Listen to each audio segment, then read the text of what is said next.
আজকের গল্প পিছনের সিটে গলদা চিংড়ি।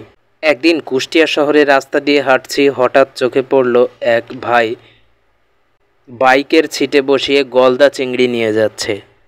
আপনারা ভাবছেন গলদা চিংড়ি বাইকের সিটে বসিয়ে কিভাবে নিয়ে যাওয়া যায়?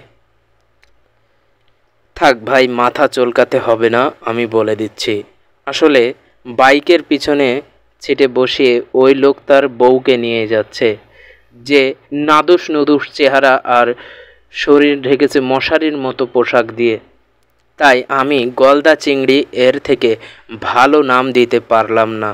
গল্প শুনে আপনি হাসছেন, কিন্তু আমার বুক চিরে কান্না আসছে। কপাল জড়ো করে থাকতে হবে না। আমি কান্না করার কারণ খুলে বলছি। আমার বউ আমার কাছে আল্লাহর দেওয়া শ্রেষ্ঠ আমানত, আর আমানতের খেয়ানত করা মুনাফিকের শ্রেষ্ঠ আলামত। এখন ভেবে দেখুন, আপনি আপনার বউকে অর্ধ উলঙ্গ করে বাইকের পিছনে নিয়ে এলাকার মানুষকে দেখাচ্ছেন।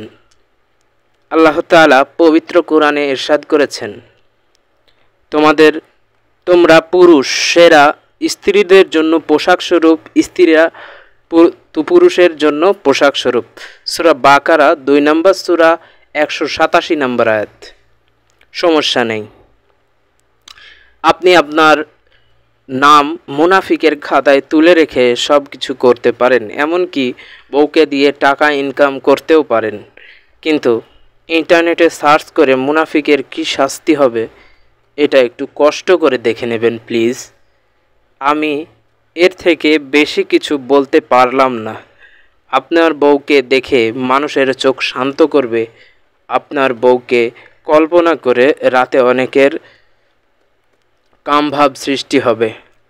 এখন এখানে যত গুনাহ হবে সম্পূর্ণ ক্রেডিট আপনার। समझदार लोगों को लिए इशारा काफ़ी है।